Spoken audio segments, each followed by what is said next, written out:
finally open.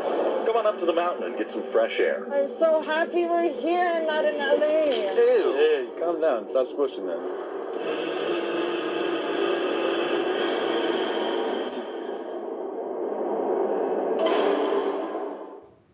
Hello everybody, welcome back to Screenstars. I'm here today to bring you my review for the 2022 science fiction thriller Old Strangers, a film that is written and directed by Nick Gregorio, and it stars Ted Evans, Madeline Humphreys and Colton Esteve Mastro. Now this film focuses on three friends who reunite after lockdown at a cabin in the winter, like a cabin out in the middle of nowhere in the winter. They've obviously struggled through lockdown. They've gone out there to meet up. They're old friends, and while there, they go on like a little trek through the woods, and they find what appear to be like these strange droppings on the floor. One of them approaches them, tries to touch one. Something happens, and then the film escalates from there. Right, what are my thoughts on Old Strangers?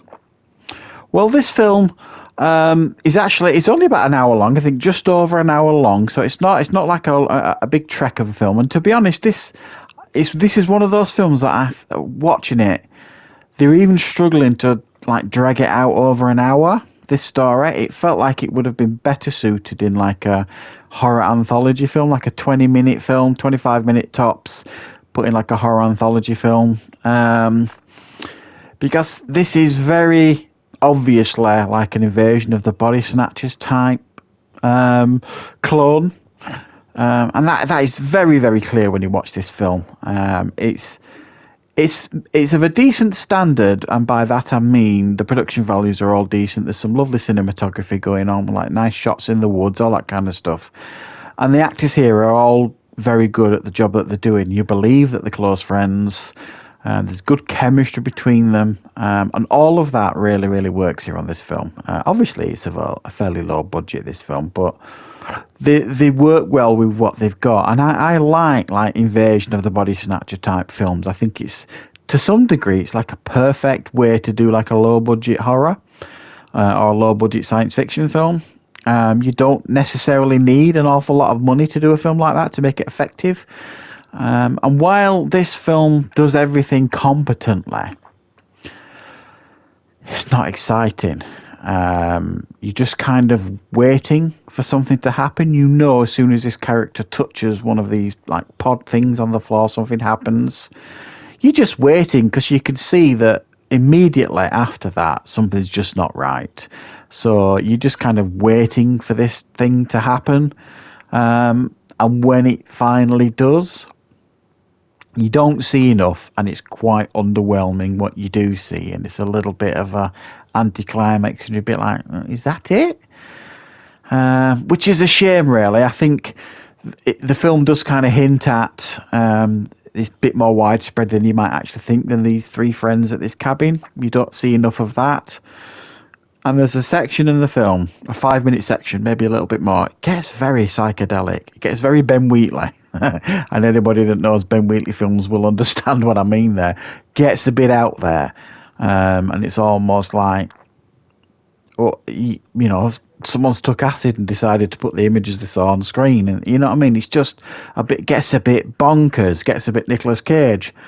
And it doesn't seem to fit the rest of the film, because the rest of the film feels quite grounded. And then at the end, it almost like turns into a cheap slasher, which kind of, for me anyway, betrayed what had come before, and didn't seem particularly productive. I don't really know. It's just, for me, I really, really wanted more from this film, because I got quite excited. I mean, this is a screener that was sent to me.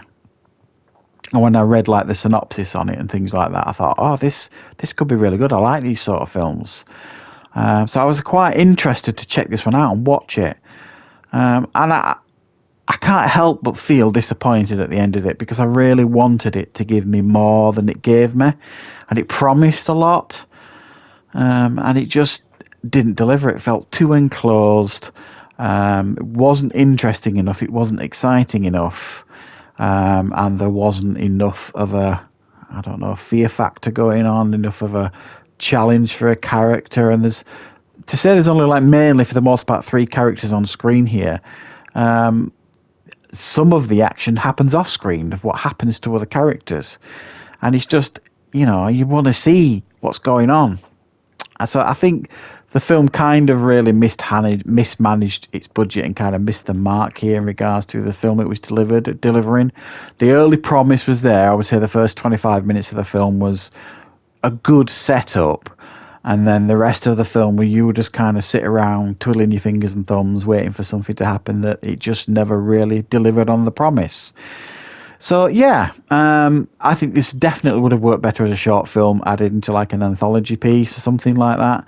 But it's not horrifically bad or anything. It's certainly watchable, and the performances are good, and there's some good cinematography and stuff. So I'm going to give it a 5 out of 10. But it could have been so much better, I think, if they'd have just ramped it up a little bit more. So that's my review for Old Strangers. I hope you liked it. I hope you found it useful, and I'll be back with plenty more reviews and content on the channel very soon.